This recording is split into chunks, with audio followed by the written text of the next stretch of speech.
अब बात यह है कि चाइना में एससीओ समिट तो कंप्लीट हो गया और उसके बाद पूरी दुनिया में सुर्खियां भी बनी, लेकिन आज फिर से सुर्खियां बनी। चाइना से ही जो तस्वीरें आई वो सुर्खियां बनी। क्यों? क्योंकि यहाँ पर चीन के राष्ट्रपति और रूस के राष्ट्रपति और उत्तर कोरिया के सर्वेसर्वा तीनों साथ में नजर आए, और भी बहुत सारे मुल्क के जो राष्ट्राध्यक्ष हैं वो नजर आए। 26 मुल्क थे, लेकिन यहाँ पर इन तीनों की मौजूदगी या इन तीनों की तिकड़ी जो है ये चर्चा में क्यों बन गई और ट्रंप की आंखों में क्यों खटक गई, इसी को लेकर आज हम बात करने वाले हैं। मेरे सहयोगी अंकुर जी मेरे साथ मौजूद हैं, सीधे उनके पास चलते हैं। सर, चीन में पुतिन, किम, जिनपिंग साथ साथ क्या पक रहा है?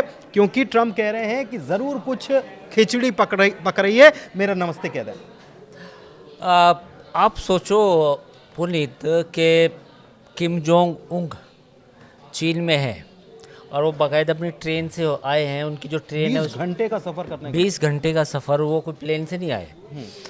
पुतिन वहीं पे हैं, उसके बाद ईरान के विदेश मंत्री वहाँ पे हैं, पाकिस्तान के प्राइम मिनिस्टर वहाँ पे हैं और बाकी और कई और मुल्कों के वहाँ पे प्राइम मिनिस्टर हैं। तो ये चीन ने अपनी ताकत दिखाने की कोशिश की है एक तरह से अमेरिका को भी, और एक तरह से चिढ़ाया भी है कि आप जो ये दुनिया में कहते हैं कि अगर अमेरिका नहीं होगा तो पूरी दुनिया मतलब जो है तबाह हो जाएगी। ये डोनाल्ड ट्रंप ने बोल भी दिया है। इवन वाइट हाउस में एक प्रेस कॉन्फ्रेंस हुई तो उसमें उन्होंने ये कह दिया कि अमेरिका अगर ना हो तो दुनिया का कोई देश नहीं बचेगा, ये तक बोल दिया। तो चाइना ये दिखाने की कोशिश कर रहा है कि बच जाएगा और चाइना उसको बचाएगा, क्योंकि जो विक्ट्री डे परेड हुई वहाँ पे, जिस तरह के हथियार और मिसाइल दुनिया के सामने पेश की गई, वो अपने आप में हैरान कर देने वाली है और एक सीख लेने वाली भी है हमको भी, कि चाइना ने पिछले कुछ समय में जिस तरीके से जितने बड़े हथियार बनाए हैं वो लगभग अमेरिका और रूस के समकक्ष ही हैं। ये हमें एक्सेप्ट भी करना चाहिए, सीखना भी चाहिए। तो चाइना ने एक तरह से अपनी मसल पावर दिखाई है, पूरी दुनिया को दिखाई है। एक चीज़ मैं आपसे समझना चाह रहा हूँ कि आएंगे इस पर कि इंडिया वहाँ पर नहीं नज़र आया और मसूद पेज़ेश्कियान ईरान के राष्ट्रपति वहाँ नज़र आते हैं, ये क्या बताता है? एक चीज़ मैं ये आपसे समझना चाह रहा हूँ कि कई देशों को इकट्ठा करना, उनके राष्ट्राध्यक्षों को बुला लेना और अपने हथियार दिखा देना, क्या ये एक मतलब पूरा ग्लोबली एक मैसेज पहुंचा रहा है, या फिर अमेरिका से बराबरी करने में चीन को बहुत वक्त लगेगा? क्योंकि अमेरिका ने बहुत काम किया है और चीन अगर ये दिखा रहा है तो क्या इतनी जल्दी वो ये इस मकाम को या एक दूसरा अल्टरनेटिव बन सकता है क्या? नहीं पुनीत, एक चीज़ समझिए, चीन की जो रिवर्स इंजीनियरिंग है वो कमाल की है। एक आज मैं ट्विटर पे ही पढ़ रहा था कि 1945 में जब चीन का जापान के साथ लड़ाई हुई, तो जब जापान के साथ लड़ाई हुई तो चीन के पास उस समय 27 एयरक्राफ्ट थे, और आज उसके पास, ऐसा दावा करता है चीन, कि 5th generation indigenous totally China में बने हुए फाइटर प्लेन से। और इवन चाइना तो ये भी क्लेम करता है कि हम F-35 को भी बीट कर सकते हैं। तो जिस मुल्क के पास 1950 में केवल 27 एयरक्राफ्ट हों, और वो भी पुराने टाइप के प्रोटोटाइप, और बिल्कुल प्रथम विश्व युद्ध के बाद जो कुछ थोड़े बहुते बने थे उनमें से थे, और आज चीन ने जो अपनी ताकत दिखाई, जिसमें एक मिसाइल ये भी थी कि जो पृथ्वी के किसी भी कोने में पहुंच सकती है, यानी कि पूरी धरती जो है उसकी जद में है। अंतरिक्ष में भी वार करने वाली एक मिसाइल, अंतरिक्ष में तो खैर ऑलरेडी उनके पास वो टेक्नोलॉजी है। हमने भी उसका पिछले साल उसका परीक्षण किया था। द पॉइंट इज़ कि चाइना ने जो रिवर्स इंजीनियरिंग की है हर क्षेत्र में, वो एक कमाल की है। आज चाइना का जो डोमेस्टिक जो डिफेंस का जितना भी जो वेपन्स बन रहे हैं, उसमें चाइनीज़ गवर्नमेंट के अलावा जो प्राइवेट सेक्टर है वहाँ का, चीन का, उसका सबसे ज़्यादा इन्वेस्टमेंट है।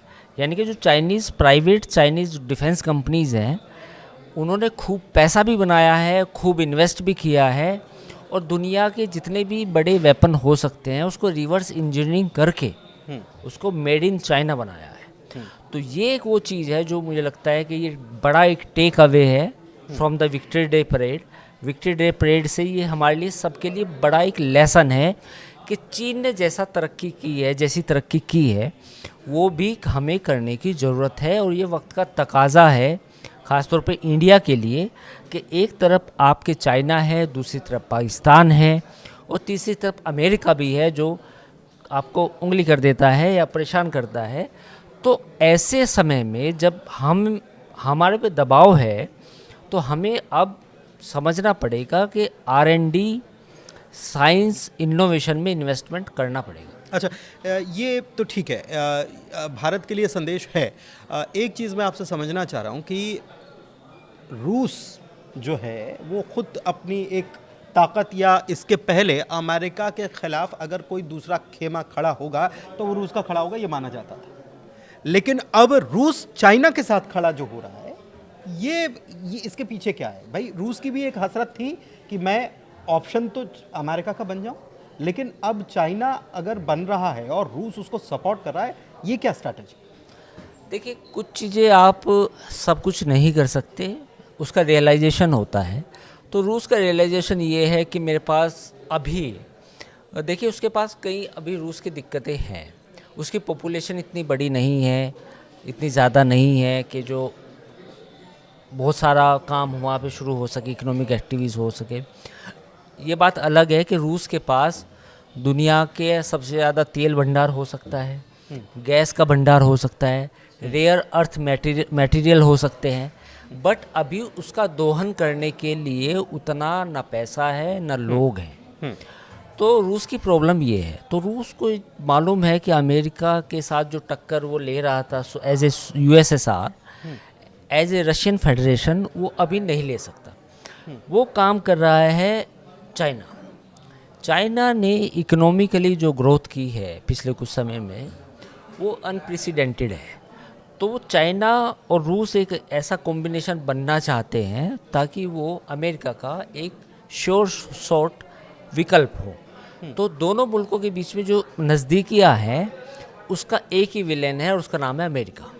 ठीक है, उसका नाम है अमेरिका। एक बात और आपको बताएं कि चाइना की जो इकोनॉमिकल ग्रोथ बीते दिनों देखा गया था कि उसमें थोड़ा सा डाउनफॉल आया था, और अब जिस तरीके से चाइनीज़ गवर्नमेंट वहाँ की लोकल इंडस्ट्री को सपोर्ट कर रही है, तो और जो पोजीशनिंग, ग्लोबल पोजीशनिंग चाइना ने की है, उसको बूस्टअप मिला है और उसमें भी ग्रोथ देखी गई है। अच्छा, मैं ये चीज़ आपसे समझना चाह रहा हूँ कि ईरान के राष्ट्रपति पहुँचे हुए हैं वहाँ पर, Masoud Pezeshkian, Kim Jong Un, Putin और जिनपिंग, ये 4-5 लोग जो हैं, ये तो अमेरिका को फूटी आंख नहीं सुहाते, और ये सब मिले हुए हैं। तो ये क्या कर रहे हैं? और अमेरिका तो इससे जाहिर तौर पर परेशान होगा, नाराज़ तो नहीं होगा, जाहिर तौर पर उसको मालूम है कि उसकी परेशानियां बढ़ने वाली हैं।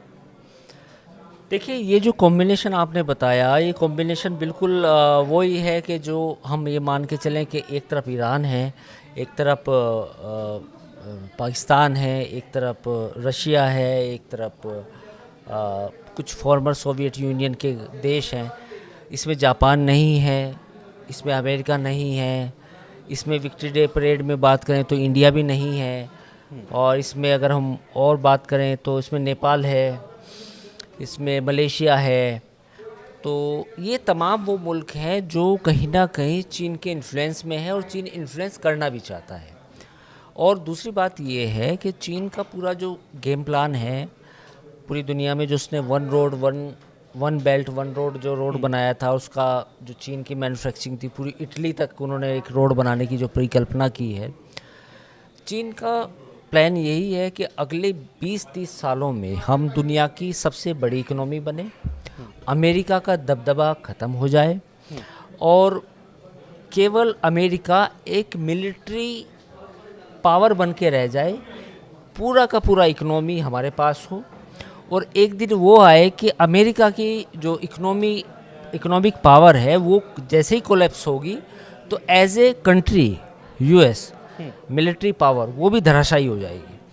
तो चीन ने जो, जैसा मैंने पहले बताया कि अपना एक खुद को दुनिया का सबसे बड़ा मैन्युफैक्चरिंग फैक्ट्री बनाई, अब उसका वो प्रभाव डालना चाहता है रूस पर और साउथ एशियन कंट्रीज़ पर और फॉर्मर सोवियत कंट्रीज़ पर, नेपाल पर भी, पाकिस्तान पर भी, तमाम ऐसे मुल्कों पर, मलेशिया पर, तमाम ऐसे मुल्कों पर वो असर डालना चाहता है।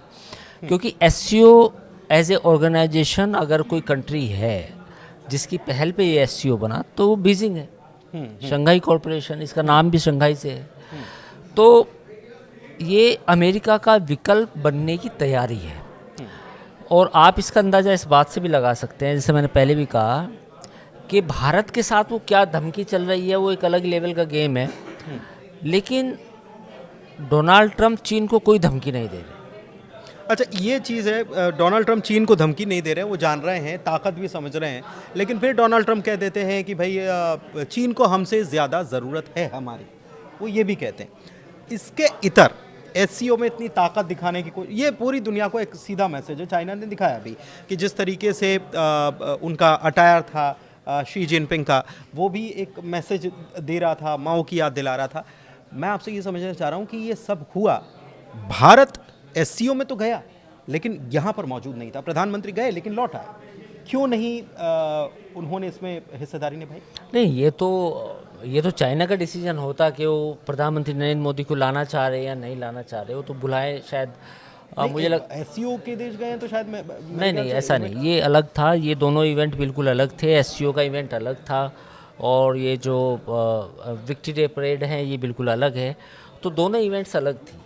तो आप इनको मतलब एक इंडिया की तरफ से एक मैसेज भी हम ये मान सकते हैं कि हो सकता है इनवाइट आया हो लेकिन नहीं गए हो, क्योंकि एक मैसेज है कि भाई चाइना के साथ हमारे जो रिश्ते हैं अभी उतने प्रगाढ़ नहीं हुए। नहीं, उसका मैसेज ये भी है कि जापान बेसिकली विक्ट्री डे जो मनाया जाता है जापान को हराने पर मनाया जाता है। जापान से अभी जापान से जो हमारे संबंध हैं वो ज़्यादा बेहतर हैं, तो इसलिए वो नहीं मनाया गया। तो ये पॉइंट है।